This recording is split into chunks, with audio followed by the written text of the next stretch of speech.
Azərbaycanda növbədənkənar prezident seçkiləri üzrə səsvermə keçirilir. Prezidentlik uğrunda 7 namizəd mübarizə aparır. Bunlar hazırki prezident İlham Əliyev, Milli Məclisin deputatları Zahid Oruc, Qüdrət Həsənquliyev, Fazil Mustafa, Razi Nurullayev, Böyük Azərbaycan Partiyasının sədri Elşad Musayev və Fuad Əliyevdir. Azərbaycanın müxalifət partiyaları Müsavat və Klassik Xalq Cəbhəsi partiyası seçkilərdə iştirak etmir. Azərbaycan Xalq Cəbhəsi partiyası isə seçkiləri boykot edir. Amerikanın Səsinin müxbirləri fevralın 7-sində seçki məntəqələrində olub, səsvermənin gedişini izləyib.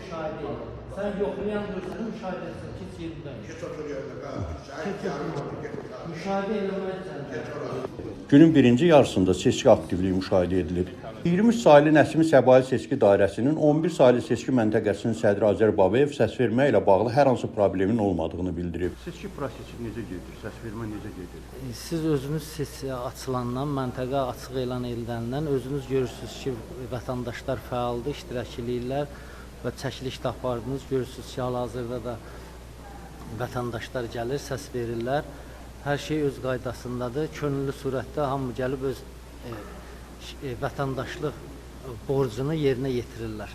Yəni seçki prosesindən bağlı hər hansı bir probleminiz var? Heç bir problem yoxdur. Hər şey öz qaydasındadır, heç bir problemimiz yoxdur. Vətəndaşları qəbul edirik.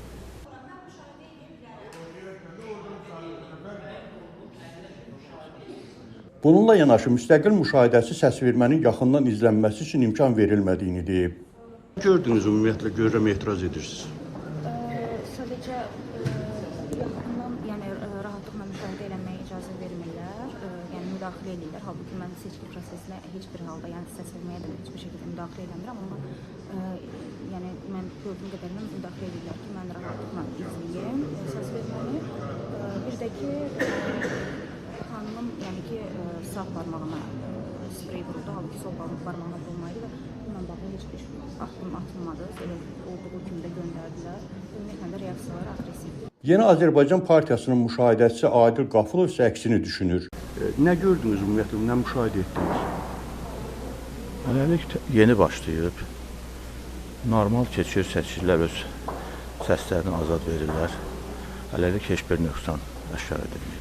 Müstəqil müşahidəçi qeyd edir ki, onların müşahidəsinə mane olurlar, qutunun görməsinə imkan vermirlər. Siz necə qiymətləndirirsiniz bu baxışı?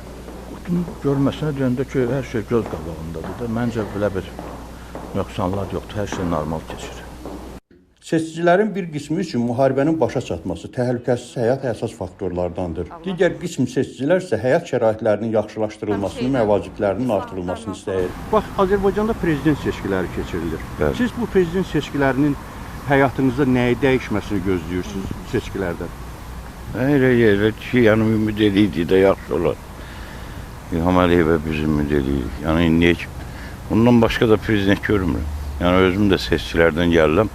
Özümdə bir, yəni kasıb ailənin adamı yox, yəni belə biraz maaşımız, adımız yaxşı olsa artımda da o da olar da, yəni inşallah indi təzə müharibədən çıxmış. Gənc kimi bu prezident seçkilərindən nə gözləyirsiniz? Həyatınızda nə dəyişiklik olmalıdır? Valla dəyişiklik deyəndə ki, çörəklər normal qiymətə düşsə məncə yaxşı olar. Məsələn, marşrut, gediş-gəliş, başqa heç nə gözləyə bilərəm.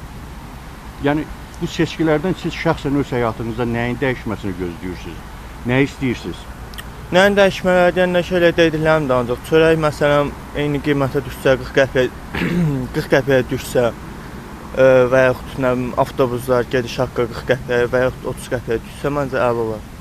Pərvanə Bayramova, Tapdıq Fərhadoğlu, Bakıdan Amerikanın səsi üçün.